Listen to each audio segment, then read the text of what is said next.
বর্ষার সময় সারাদিন ঘিনঘিনিয়ে বর্ষাতে আমাদের ছাদ বাগানে টবের মাটি প্রচুর পরিমাণ ভিজে থাকে। এই ভিজা থাকাকালীনই আমাদের ছাদ বাগানের টবের মাটি একাধিক সমস্যায় জর্জরিত হয়ে যায় এবং আমাদের ছাদ বাগানে গাছের নানা সমস্যা, যেমন শিকড় পচা থেকে শুরু করে ফাঙ্গাসের আক্রমণজনিত নানা সমস্যা দেখা যায়।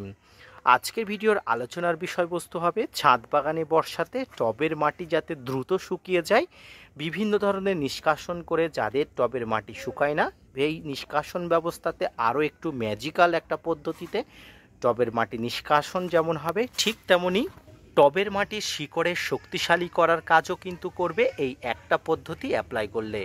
তাই আজকের ভিডিওটি নতুন থেকে পুরনো প্রত্যেকটি ছাদ বাগানের কাছে অত্যন্ত গুরুত্বপূর্ণ। ভিডিওটি মনোযোগ সহকারে ধৈর্য নিয়ে দেখতে থাকুন, অবশ্যই উপকৃত হবেন এবং আপনার ছাদ বাগানের গাছগুলো সুস্থ স্বাভাবিক থেকে যাবে।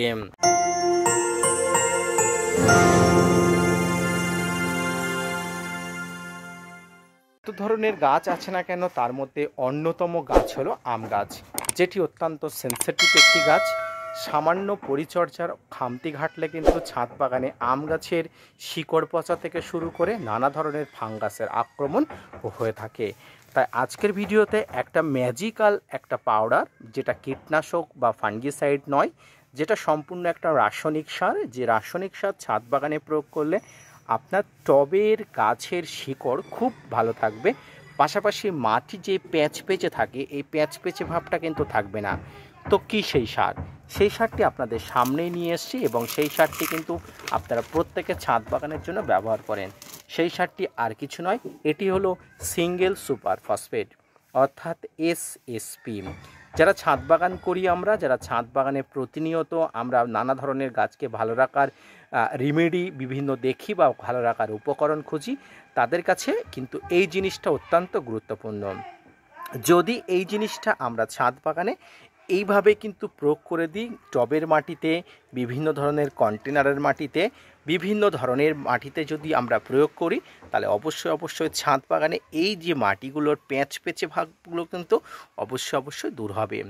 তো এই সিঙ্গেল সুপার ফসফেট কীভাবে কাজ করে দেখুন। এই সিঙ্গেল সুপার ফসফেট ডাস্ট অর্থাৎ ছাই আকৃতির, আপনাদের এলাকাতে কেমন আকৃতি হয় অবশ্যই জানাবেন। এবং এটি কিন্তু দানাদার আকৃতির নয়, যদিও এটাতে বৃষ্টি পড়ার কারণে এটা কিন্তু দলা পাকিয়ে গেছিলো এবং পরবর্তীতে আমি রৌদ্রে শুকিয়ে কিন্তু এটা কিন্তু পুনরুদ্ধার করেছি, কিন্তু এগুলো দলা পাকিয়ে গেছে, তবে এর কার্যক্ষমতা কিন্তু কোনো অংশে কম নেই।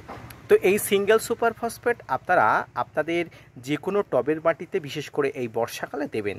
কিভাবে প্রয়োগ করবেন? প্রথমে দেখবেন টবের মাটিটা প্যাচে থাকছে কিনা।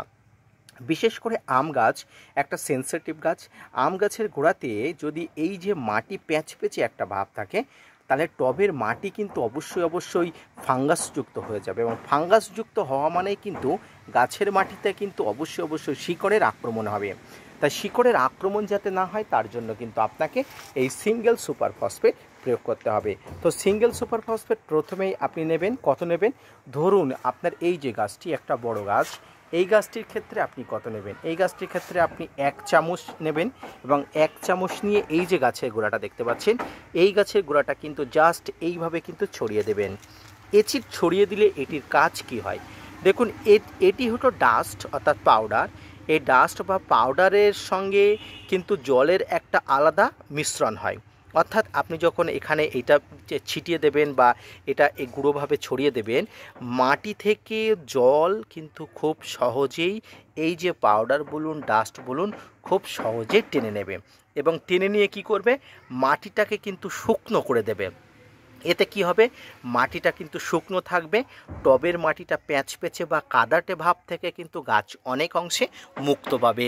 তাই শুধুমাত্র টবের মাটিতে, আম গাছের মাটিতে নয়, যে কোনো মাটি গাছেতে অর্থাৎ টবের গাছে, যেমন লেবু, বিভিন্ন ধরনের ফল এবং ফুলের গাছে, প্রত্যেকটি গাছে যদি আপনি এইটি ব্যবহার করতে থাকেন, তাহলে অবশ্যই ভালো ফলাফল পাওয়া যাবে। তবে এক্ষেত্রে একটা কথা বলে রাখি, এটি কিন্তু কোনো ম্যাজিক্যাল ঔষধ নয়, এটি একবারেই দেওয়াটাই কিন্তু ঠিক হবে না। আপনাকে নিয়ম করে মোটামুটি একটা ডিস্ট্যান্স বজায় রেখে কিন্তু একটার থেকে একটা সপ্তাহ পর থেকে আরেকটা সপ্তাহে কিন্তু আপনাকে দিতে হবে। এটা দিলে আপনার ছাদ বাগানের মাটিটা দেখবেন খুব সুন্দরভাবে শুকনো বা খসখসে তৈরি হয়ে গেছে। এটা দিলে যেমন গাছের মাটিতে প্রচুর পরিমাণ শুকনো এবং খসখসে অবস্থা থাকে, অপরদিকে কিন্তু টবের মাটির শিকড়ে অর্থাৎ এই যে গাছের শিকড়কে কিন্তু অত্যন্ত গুরুত্বপূর্ণ ভূমিকা গ্রহণ করাতে কার্যকারী করে তোলে। কি ভূমিকা? দেখুন, এই সিঙ্গেল সুপার ফসফেট গাছের শিকড়ের জন্য অত্যন্ত গুরুত্বপূর্ণ একটি উপাদান। এটি যখন আপনি গাছের গোড়াতে প্রয়োগ করবেন, তখন এই সিঙ্গেল সুপার ফসফেটের উপকারী পদার্থগুলো নিয়ে এই যে রুট হরমোনগুলো আছে, ক্ষমা করবেন, এই যে ফিডিং রুটগুলো আছে, এই ফিডিং রুটগুলো কিন্তু মাটির গভীরে চলে যায়, অর্থাৎ আপনার কন্টেনারের উপর থেকে নিচে পর্যন্ত যতটা অংশ আছে তার গভীরে চলে যায়, সেখান থেকে খাবার সংগ্রহ করতে সক্ষম হয়। অর্থাৎ এই ফিডিং রুটগুলো কিন্তু অত্যন্ত শক্তিশালী হয়। এই ফিডিং রুটগুলো যদি শক্তিশালী হয়, টবের যে কোনো গাছ কিন্তু দ্রুত হারে বাড়ে। অর্থাৎ খাবার যদি নিচে থেকে উপর দিকে তুলে দিতে সক্ষম হয়, তাহলে কিন্তু আপনার ছাদ বাগানের গাছ কিন্তু সুস্থ স্বাভাবিক থাকবে। তাই সম্মানীয় দর্শক এবং শ্রোতা বন্ধুরা, আমি বলবো প্রত্যেকেই কিন্তু এই সিঙ্গেল সুপার ফসফেট আপনারা অবশ্যই কাছে রাখবেন। এবারে যারা বলছেন আমাদের কাছে এই সিঙ্গেল সুপার ফসফেট নেই, তারা কি করবেন? আমরা অনেক সময় সিঙ্গেল সুপার ফসফেটের পরিবর্তে কিন্তু টিএসপি অর্থাৎ ট্রিপল সুপার ফসফেট প্রয়োগ করি। যাদের কাছে সিঙ্গেল সুপার ফসফেট নেই, বিশেষত বাংলাদেশি বন্ধু বা গ্রাম্য অঞ্চলের যে সমস্ত বন্ধুরা থাকে, তাদের কাছে সিঙ্গেল সুপার ফসফেট না থাকলে আপনারা ট্রিপল সুপার ফসফেটও প্রয়োগ করতে পারেন। প্রত্যেকটি ক্ষেত্রেই একই রকম কাজ হবে, একই রকম কার্যকারী ক্ষমতা পাবেন। তাই আপনি আপনার ছাদ বাগানে থাকা যে কোনো ধরনের আম গাছ বলুন, লেবু গাছ বলুন, সব গাছে অর্থাৎ মাটির প্যাঁচ ভাব থেকে দূর করতে, টবের মাটিকে ফাঙ্গাসের আক্রমণ থেকে দূর করতে আপনাকে অবশ্যই এই সিঙ্গেল সুপার ফসফেট ব্যবহার করতে হবে। তবে এটি কিন্তু প্রয়োজন অনুসারে ব্যবহার করবেন এবং শীতকালে বিষয়টা একদম স্কিপ করে যাবেন, কারণ শীতকাল টবের মাটি কিন্তু খসখসে থাকে, অর্থাৎ শুকনো থাকে।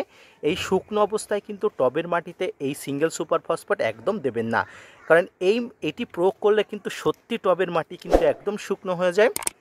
টবের মাটি যেহেতু শীতকালে শুকনো থাকে, তখন কিন্তু এইটা দিলে কিন্তু টবের মাটি আরও খটখটে হয়ে যাবে, সেক্ষেত্রে গাছের প্রাণ নাশ হওয়ার সম্ভাবনা থেকে যায়। তাই আজকে যারা ভিডিওটি দেখছেন, আশা করি দক্ষিণবঙ্গে আপাতত পরিস্থিতি স্বাভাবিক আছে, উত্তরবঙ্গে প্রচুর পরিমাণ বন্যা হচ্ছে। তাই উত্তরবঙ্গের মানুষেরা আপাতত এখন এটা থেকে অবশ্যই দূরে থাকবেন। যারা দক্ষিণবঙ্গ থেকে দেখছেন এবং যারা বাংলাদেশি বন্ধুরা আছেন সম্মানীয়, তারা কিন্তু এই সারটি প্রয়োগ করুন, অবশ্যই ভালো ফলাফল পাওয়া যাবে। বিশেষ করে আম গাছ খুব সেন্সিটিভ একটি গাছ, এটি প্রয়োগ করে দেখুন, ফলাফল আপনি দেখতে পাবেন, হাতের মুঠোয় পাবেন এবং কয়েকদিন পরেই কিন্তু আপনি বলবেন যে আমি সঠিকভাবে আপনাদের গাইড করেছিলাম।